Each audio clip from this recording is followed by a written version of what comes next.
നമസ്കാരം. എന്നെ ചീത്ത വിളിക്കുന്നതിന് മുമ്പ് നിങ്ങളിത് മുഴുവൻ കാണുക, മുഴുവൻ കേൾക്കുക. ഈ ചെക്കൻ കൺവേർട്ട് ചെയ്യാൻ വേണ്ടി, അതായത് ഈ ചെക്കൻ ഈ കുട്ടീനോട് കൺവേർട്ട് ചെയ്യാൻ വേണ്ടി വളരെയേറെ പ്രാവശ്യം നിർബന്ധിക്കുക. അവിടെയുള്ള ആ പിള്ളേർ അത് കാണുകയും ചെയ്തിരുന്നു എന്ന് പറയുന്നുണ്ട്. മതപരിവർത്തനത്തിന് വേണ്ടിയിട്ട് പറഞ്ഞിരുന്നു. അവള് സമ്മതിച്ചില്ല. ഈ ലാസ്റ്റ് സമയത്തേക്ക് പിന്നെ എന്താ ഉണ്ടായെന്നൊന്നും ആർക്കും അറിയില്ല എന്നാണ് ആ പിള്ളേർ പറഞ്ഞത്. കാരണം അത് എന്നോടല്ല, അവിടുത്തെ ഇൻവെസ്റ്റിഗേഷൻ ഓഫീസറോട് പറഞ്ഞാണ്. അവരത് എന്നോട് പറഞ്ഞിട്ടുണ്ട്.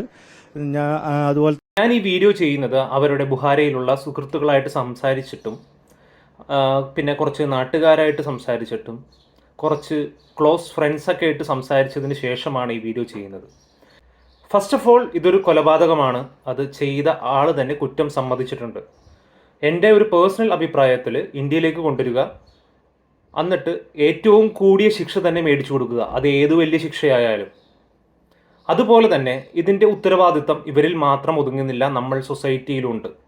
ഇതിൽ മതപരിവർത്തനം ആരോപിച്ചുകൊണ്ട് ഒരു പ്രത്യേക ഇൻഫ്ലുവൻസർ കാറ്റഗറി ഓഫ് ആൾക്കാർ ഇങ്ങനെ കുറേ കാര്യങ്ങളൊക്കെ പറഞ്ഞു. അതുകൂടാതെ ഈ പെൺകുട്ടിയുടെ അടുത്ത ബന്ധുവായിട്ടുള്ള ഈ ചേട്ടനും പറയുന്നുണ്ടായിരുന്നു ഇതൊരു മതം മാറ്റാൻ വേണ്ടിയിട്ടാണ്. ഇതിൽ ഈ പറയുന്ന സംഭവം നടക്കുന്നത് ആൺകുട്ടിയുടെ ഫ്ലാറ്റിലാണ്. അതായത് ആദ്യമായിട്ടല്ല പെൺകുട്ടി ആൺകുട്ടിയുടെ ഫ്ലാറ്റിൽ പോകുന്നത്, അല്ലെങ്കിൽ ഈ ആൺകുട്ടിയും പെൺകുട്ടിയും തമ്മിൽ റിലേഷൻഷിപ്പിലോ നല്ലൊരു ഫ്രണ്ട്ഷിപ്പിലോ ആ ഷിപ്പ് എന്താണെങ്കിലും നിങ്ങൾക്ക് ഡിഫൈൻ ചെയ്യാം.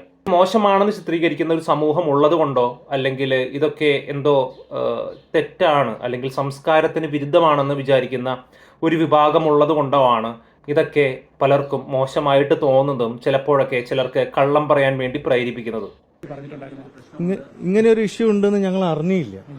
ഇതറിഞ്ഞിരുന്നെങ്കിൽ ഇവർ തമ്മിലുള്ള പ്രശ്നം അതെന്ത് ഷിപ്പും ആയിക്കോട്ടെ, എന്ത് റിലേഷൻഷിപ്പും ആയിക്കോട്ടെ, എന്തോ ആയിക്കോട്ടെ, അതൊരു ടോക്സിക് റിലേഷൻഷിപ്പ് ആയിരുന്നു എന്നുള്ളത് അവിടെയുള്ള എല്ലാ സുഹൃത്തുക്കളും അറിയാം. രണ്ടു പേർക്കും ഈക്വലി ടോക്സിക് ആയിട്ടുള്ള റിലേഷൻഷിപ്പ് ആയിരുന്നു. അത് വീട്ടുകാർക്കും അറിയാം, ബന്ധുക്കൾക്കും അറിയാം. ഇല്ല എന്ന് അവർ പറയട്ടെ. എത്ര നാളായിട്ട് ഇവർ തമ്മിലുള്ള ഈ അടി തുടങ്ങിയിട്ടുണ്ട്. ഈ പയ്യൻ ഈ പെൺകുട്ടിയെ ആദ്യമായിട്ടല്ല ദേഹോപദ്രവം ചെയ്യുന്നത്, ഇതിനു മുമ്പും ചെയ്തിട്ടുണ്ട്. വേണമെങ്കിൽ നിങ്ങൾ അവിടെയുള്ള സുഹൃത്തുക്കളുടെ അടുത്ത് ചോദിച്ചു നോക്കുക, അപ്പോൾ അവർ പറഞ്ഞു തരും. ആ പെൺകുട്ടി തിരിച്ചും ഇവൻ്റെ അടുത്ത് ടോക്സിക് ആയിട്ട് തന്നെയാണ് പെരുമാറിക്കൊണ്ടിരിക്കുന്നത്. അപ്പോൾ ഇത്രയും ടോക്സിക് ആയിട്ട് റിലേഷൻ മുമ്പോട്ട് പോയി കഴിയുമ്പോൾ ഇത് കുടുംബത്തിൻ്റെ അടുത്തും ബന്ധുക്കളുടെ അടുത്തൊക്കെ ഓൾറെഡി സംസാരിച്ചിട്ടുള്ളതാണ്. സംശയമുണ്ടെങ്കിൽ ആ പെൺകുട്ടിയുടെ അമ്മയുടെ സഹോദരിയുടെ ഭർത്താവ് ഷാർജയിലുള്ള ആ ചേട്ടൻ്റെ അടുത്തും വേണമെങ്കിൽ സംസാരിക്കാം.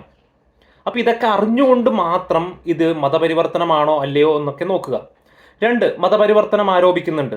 ഈ മതപരിവർത്തനം ആരോപിക്കുമ്പോൾ ഇവർ കേരളത്തിലോട്ട് വരാനിരുന്നതാണ്. ഇത്രയും ഉപദ്രവിച്ച ഒരു ചെറുപ്പക്കാരൻ്റെ കൂടെ കേരളത്തിലോട്ട് വരാൻ വേണ്ടിയിട്ട് ഈ പെൺകുട്ടി തയ്യാറാവും. ഇവർ രണ്ടുപേരും ഒരുമിച്ച് കേരളത്തിലോട്ട് വരാൻ വേണ്ടി ടിക്കറ്റ് എടുത്താണ്. ടിക്കറ്റ് കൊടുത്തത് ഈ പയ്യൻ തന്നെയാണ്, പൈസ കൊടുത്തത് ഈ പെൺകുട്ടിയുമാണ്. അതെടുത്തത് കാലിക്കറ്റിലെ ഒരു ഏജൻസി മുഖേനയുമാണ്. അപ്പോൾ ഈ സംഘം ഏജൻസികളൊക്കെ പറയുന്ന പോലെ ഈ ക്രൂര പീഡനം ഏൽപ്പിച്ചുകൊണ്ടിരിക്കുന്ന ഈ പയ്യൻ്റെ കൂടെ എന്തിന് ഈ പെൺകുട്ടി പോകാൻ തയ്യാറായി? അപ്പോൾ നമ്മൾ മനസ്സിലാക്കേണ്ട കുറേ സംഭവങ്ങളുണ്ട്. ഒന്ന്, സെക്ഷൽ എഡ്യൂക്കേഷൻ, പിന്നെ എന്താണ് റിലേഷൻഷിപ്പ്, എന്താണ് ഗുഡ് ടച്ച്, എന്താണ് ബാഡ് ടച്ച് എന്ന് പിള്ളേരെ പറഞ്ഞ് ബോധിപ്പിക്കാനും, അതുപോലെ തന്നെ ടോക്സിക് ആയിട്ടൊരു റിലേഷൻഷിപ്പ് ആണെങ്കിൽ അതിൽ നിന്ന് മൂവ് ഓൺ ചെയ്യാനും ഇവരെ സഹായിക്കേണ്ടത് സൊസൈറ്റിയാണ്. ഈ പെൺകുട്ടിയും ഈ ചെറുപ്പക്കാരനും ഇതേപോലെ ടോക്സിക് ആണെന്ന് അറിഞ്ഞിട്ടും എന്തുകൊണ്ട് വീട്ടുകാർ ഇതിൽ നിന്ന് ഇവരെ വിലക്കിയില്ല, അല്ലെങ്കിൽ പിന്മാറാനായിട്ട് എൻകറേജ് ചെയ്തില്ല? പിന്നീട് ഇത് മുമ്പോട്ട് പോയി കഴിയുമ്പോൾ ഇത് വീണ്ടും ടോക്സിക് ആവും. ഇതൊക്കെ ഒരു സൈക്കോളജിക്കൽ പ്രശ്നം കൂടിയാണ്. പ്രത്യേകിച്ച് ഇതേപോലെയുള്ള ക്രൂര പീഡനം, മർദ്ദനം, ഇതൊക്കെ ഒരു സൈക്കോളജിക്കൽ സാധനമാണ്. അത് ചുമ്മാ ഈ മതപരിവർത്തനം എന്ന് പറഞ്ഞ് ലൈറ്റ് ആക്കരുത്. മതപരിവർത്തനം വെരി ലൈറ്റർ വേർഷനാണ്. ഈ മനുഷ്യൻ്റെ ഈ സൈക്കിക് ആയിട്ടുള്ള ബിഹേവിയർ ഉണ്ട്. അതിൻ്റെ ഏറ്റവും എക്സ്ട്രീം വേർഷനാണ് അവനിലെ ക്രിമിനൽ ഉണർന്നത്. അത് അവൻ തന്നെ സമ്മതിച്ചിട്ടുമുണ്ട്. അതുപോലെ തന്നെ ഈ പെൺകുട്ടിയും ഇതേപോലെ ഇത്രയും ടോക്സിക് ആയിട്ടാണ് അവൻ്റെ അടുത്ത് പെരുമാറിയിരിക്കുന്നത്. രണ്ടുപേരുടെ അടുത്തും തെറ്റുണ്ട്. ഇപ്പോൾ ആ പെൺകുട്ടി കൊല്ലപ്പെട്ടു, അവൻ ജയിലിലേക്കും പോകുന്നു. അവന് വേണ്ട ഏറ്റവും വലിയ ശിക്ഷ കൊടുക്കുകയും വേണം. അതുപോലെ തന്നെ ഈ സൊസൈറ്റി എന്തുകൊണ്ട് ഇതേപോലെ മുമ്പോട്ട് വരുന്ന ഓരോ പ്രശ്നങ്ങളും അഡ്രസ്സ് ചെയ്യുന്നില്ല? അല്ലെങ്കിൽ എന്തിന് ഇതേപോലെയുള്ള പ്രശ്നങ്ങൾ ടോളറേറ്റ് ചെയ്യുന്നു? എന്തുകൊണ്ട് ഇതിനെ എൻകറേജ് ചെയ്ത പലരെയും ചോദ്യം ചെയ്യുന്നില്ല? ഈ റിലേഷൻഷിപ്പ് ഒരു ബന്ധുവിൻ്റെ അടുത്ത് പറഞ്ഞപ്പോൾ ആ ബന്ധു തന്നെ അവളോട് പോയി ചാവാൻ പറ എന്ന് പറഞ്ഞ ഒരു പെൺകുട്ടിയുടെ ബന്ധു വരെയുള്ള ഈ നാട്ടിൽ ഇത് ഒരു ചെറുക്കൻ്റെ അല്ലെങ്കിൽ ഒരു പെൺകുട്ടിയുടെ മാത്രം തെറ്റല്ല, ഇതൊരു സൊസൈറ്റിയുടെയും കൂടി തെറ്റാണ്. ഇത് മനസ്സിലാക്കേണ്ടവർ മനസ്സിലാക്കുക. പിന്നെ ഇപ്പോഴത്തെ കാലത്തെ കുട്ടികൾക്ക് ജാതി മതം ഇതൊക്കെ ഒന്നും നോക്കാതെ തന്നെ സ്നേഹിക്കും. അത് അവരുടെ ചോയ്സാണ്. അവരുടെ കംഫർട്ട് സോൺ എന്താണോ അത് അവർ ചെയ്യും. സെക്സ് എന്ന് പറയുന്ന സാധനം ഈസ് എ ഫിസിയോളജിക്കൽ നീഡ്. പലർക്കും അംഗീകരിക്കാൻ പറ്റില്ല, പക്ഷേ sex is A physiological need. അത് അംഗീകരിക്കാൻ പറ്റാത്തൊരു സൊസൈറ്റി ഉണ്ട്. അപ്പോൾ ഈ ഫിസിയോളജിക്കൽ നീഡ് എന്താണെന്ന് അറിഞ്ഞുകൊണ്ട് ആ ഫിസിയോളജിക്കൽ നീഡിന് വേണ്ടിയിട്ട് ഈ ഓപ്പോസിറ്റ് ജെൻഡറോ സെയിം ജെൻഡറോ അതൊക്കെ ഓരോരുത്തരുടെ സെക്ഷൽ ഓറിയൻറ്റേഷൻ അനുസരിച്ച് പോകും. അതിനെ നമ്മൾ അംഗീകരിക്കുക എന്നുള്ളതേ ഉള്ളൂ. അല്ലാതെ ഇതിനെയെല്ലാം നമ്മൾ വിലക്കുന്ന പരിപാടി അത് അതൊക്കെ കഴിയേണ്ട സമയം കഴിഞ്ഞു. ഇനി അടുത്ത പോയിന്റ്, ഇപ്പോൾ ഈ പ്രീ മാരിറ്റൽ സെക്സ് എന്ന് പറയുന്ന സാധനം എല്ലാ ഇൻസ്റ്റിറ്റ്യൂഷണലൈസ് ചെയ്യപ്പെട്ട റിലീജിയനും എതിരാണ്, അല്ലെങ്കിൽ സിന്നാണ്. അതിപ്പോൾ ക്രിസ്ത്യാനി ആയാലും മുസ്ലിം ആയാലും ഹിന്ദു ആയാലും പ്രീ മാരിറ്റൽ സെക്സിനെ ആരും പ്രോത്സാഹിപ്പിക്കുന്നില്ല. ഉണ്ടോ? നിങ്ങൾ തന്നെ പറ. ആരെങ്കിലും എഴുതി കൊടുത്തൊരു സ്ക്രിപ്റ്റിന് വേണ്ടിയിട്ട് ഒരു ചേട്ടൻ ഇതേപോലെ വന്ന് പറയുമ്പോൾ അതിനെ പിന്താങ്ങിക്കൊണ്ട് കുറേ സോഷ്യൽ മീഡിയ കോണ്ടന്റ് ക്രിയേറ്റേഴ്സ് ഒക്കെ ഒരു സോഷ്യൽ റെസ്പോൺസിബിലിറ്റി ഇല്ലാതെ ഇതൊരു മതപരിവർത്തനമായിട്ട് ചുരുക്കി കാണിക്കുന്നത് തെറ്റാണ്. ഇത് അതിലും വലുതാണ്. ഇത് സൊസൈറ്റിയെ കാർന്ന് തിന്നുന്ന വലിയ ഒരു സംഭവമാണ്. ഈ നമ്മളുടെ ഉള്ളിലെ സൈക്കോപാത്തിനെ ഉണർത്തുന്ന ഇതേപോലെയുള്ള റിലേഷൻഷിപ്പൊക്കെ വന്നു കഴിയുമ്പോൾ നമ്മുടെ എല്ലാവരുടെയും ഉള്ളിലൊരു സൈക്കോപാത്ത് ഉണ്ട്. ഈ ടോക്സിക് റിലേഷൻഷിപ്പും കൂടി ആയി കഴിയുമ്പോൾ ഇതൊക്കെ പുറത്തോട്ട് വരും. അപ്പോൾ ഇതേപോലെ ഒരു റിലേഷൻഷിപ്പിലേക്ക് പോകുമ്പോൾ അത് തിരുത്തേണ്ടത് മാതാപിതാക്കളാണ്, സമൂഹമാണ്, ബന്ധുക്കളാണ്, കൂട്ടുകാരാണ്. ഇവരൊക്കെ പറഞ്ഞിട്ടും കേൾക്കാത്ത രണ്ടു പേരുടെ അവസ്ഥയാണ് നമ്മൾ ഇന്ന് കാണുന്നത്. ഇത് ഞാൻ ആ കുട്ടികളോട് ചോദിച്ചിട്ട് കുട്ടികൾ പറഞ്ഞതിൽ പ്രകാരം ഞാൻ വീഡിയോ ചെയ്യുന്നതുമാണ്. അതിൽ മുസ്ലിങ്ങളുണ്ട്, ഹിന്ദുക്കളുണ്ട്, ക്രിസ്ത്യാനികളുണ്ട്. ഇനി ഇതൊന്നും വിശ്വസിക്കാത്ത കുറച്ച് പിള്ളേരും ഉണ്ട്. അപ്പോൾ ഒരു പ്രത്യേക സ്ഥലത്തെ പ്രത്യേക വിഭാഗത്തെയൊക്കെ ഇങ്ങനെ കാണുമ്പോൾ പെട്ടെന്ന് ട്രിഗർ ആക്കാൻ വേണ്ടിയിട്ട് കഴിഞ്ഞ ദിവസങ്ങളിൽ കുറേ സംഭവങ്ങൾ നടന്നു.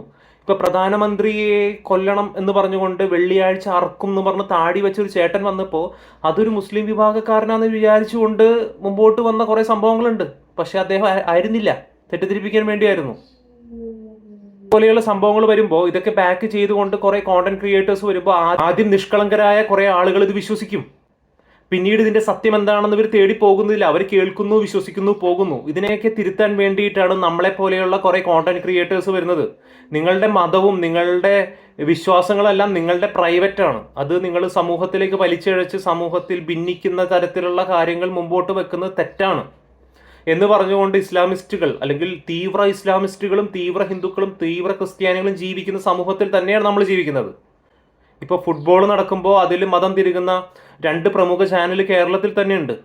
അപ്പോൾ ഇതേപോലെ എല്ലാത്തിലും മതം തിരികിക്കൊണ്ട് ചിലതിനെ ലൈറ്റ് ആക്കുകയും ചിലതിനെ കട്ടി കൂട്ടുകയും സമൂഹത്തിൽ വിഭാഗീയത ഉണ്ടാക്കുന്ന ഇതേപോലെയുള്ള കോണ്ടന്റുകളും ഇതേപോലെയുള്ള സംഭവങ്ങളും വരുമ്പോൾ ഈ മുഖ്യധാരാ മാധ്യമങ്ങളൊക്കെ റിപ്പോർട്ട് ചെയ്യുന്ന രീതിയിലാണ് കോമഡി.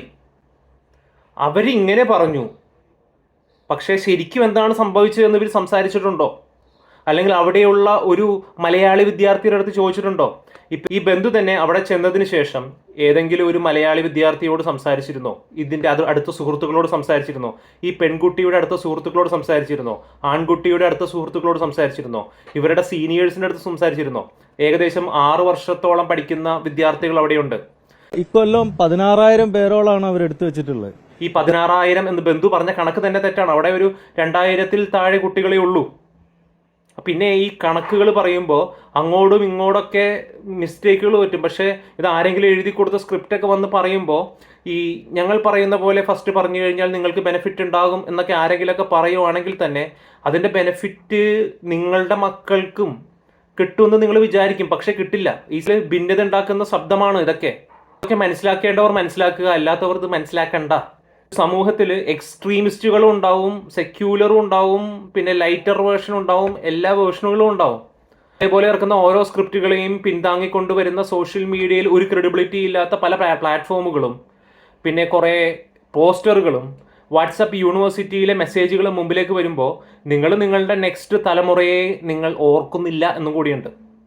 കുട്ടികളൊക്കെ ഇതിനെതിരാണ്. അവിടെയുള്ള കുട്ടികൾ തന്നെയാണ് എന്നോട് പറഞ്ഞത്, ചേട്ടാ ഇങ്ങനെയൊന്നും അല്ല, ഇങ്ങനെയാണെന്ന് പറഞ്ഞു. എത്ര മാധ്യമങ്ങൾ ഈ വാർത്തകൾ നിങ്ങളുടെ മുമ്പിലേക്ക് എത്തിച്ചു? ലോകത്ത് എന്ത് നടന്നു കഴിഞ്ഞാൽ അവിടെ പോയി റിപ്പോർട്ട് ചെയ്യുന്ന മീഡിയ എന്തുകൊണ്ട് ഈ കുട്ടികളെ അപ്രോച്ച് ചെയ്തില്ല, സംസാരിച്ചില്ല? ഇതൊക്കെ ഈസിലി അവരെ കൊണ്ട് പറ്റുന്നതാണ്. പക്ഷെ അത് ചെയ്യരുത് എന്നുള്ള വിലക്ക് ചിലപ്പോൾ അവരുടെ മുകളിൽ ഉണ്ടാവായിരിക്കാം. അവിടെയാണ് നമ്മളെപ്പോലത്തെ കോണ്ടന്റ് ക്രിയേറ്റേഴ്സ് ഇത് തപ്പി ചകഞ്ഞ് പോയി ഉസ്ബെക്കിസ്ഥാനിലെ പിള്ളേരോട് സംസാരിച്ചു, അവിടെയുള്ള ആളുകളോട് സംസാരിച്ചു, അതിനുശേഷം നാട്ടിലുള്ളവരോട് സംസാരിച്ചു, അതിനുശേഷമാണ് ഈ വീഡിയോ ചെയ്യുന്നത്. ഈ സംഭവം നടന്നത് പ്രതിയായ ഈ ചെറുപ്പക്കാരൻ്റെ വീട്ടിലാണ്. ആദ്യമായിട്ടല്ല ആ കുട്ടി അവിടെ പോകുന്നത്. ഇവർ തമ്മിലുള്ള റിലേഷൻഷിപ്പ് ടോക്സിക് ആയിരുന്നു. ആ ടോക്സിക് റിലേഷൻഷിപ്പ് ആ കുട്ടികളുടെ കൂട്ടുകാർക്കും അറിയാം, നാട്ടുകാർക്കും അറിയാം, അതുപോലെ തന്നെ ബന്ധുക്കൾക്കും അറിയാം. ഒരു ബന്ധുവിനെ വിളിച്ച് പറഞ്ഞപ്പോൾ, ആ പെൺകുട്ടിയുടെ ബന്ധുവിനെ വിളിച്ച് പറഞ്ഞപ്പോൾ ആ ബന്ധു പറഞ്ഞാണ് അവളോട് പോയി ചാവാൻ പറയാമോ. ഇത്രയും ഇറസ്പോൺസിബിൾ ആയിട്ട് പെരുമാറുന്ന ബന്ധുക്കളും എന്താണ് ഇന്നത്തെ കാലത്ത് നടക്കുന്നതെന്ന് ആക്സെപ്റ്റ് ചെയ്യാത്ത ആളുകളും ഉള്ളിടത്തോളം കാലം ഇങ്ങനെയുള്ള സംഭവങ്ങൾ തുടരും. ഇതിനെ ചെറുതാക്കി കാണരുത്, ചുമ്മാ ഒരു മതപരിവർത്തനമായിട്ട് മാത്രം കാണരുത്. ഇതാണോ എന്ന് അന്വേഷിക്കേണ്ടത് ഇവിടുത്തെ നിയമവ്യവസ്ഥയാണ്, അല്ലെങ്കിൽ പോലീസാണ്. ഉസ്ബെക്കിസ്ഥാനിലെ ഒരു റിപ്പോർട്ടിലും ഇതൊരു മതപരിവർത്തനമാണെന്ന് പറയുന്നില്ല, അവിടുത്തെ ഒരു മീഡിയയിലും പറയുന്നില്ല.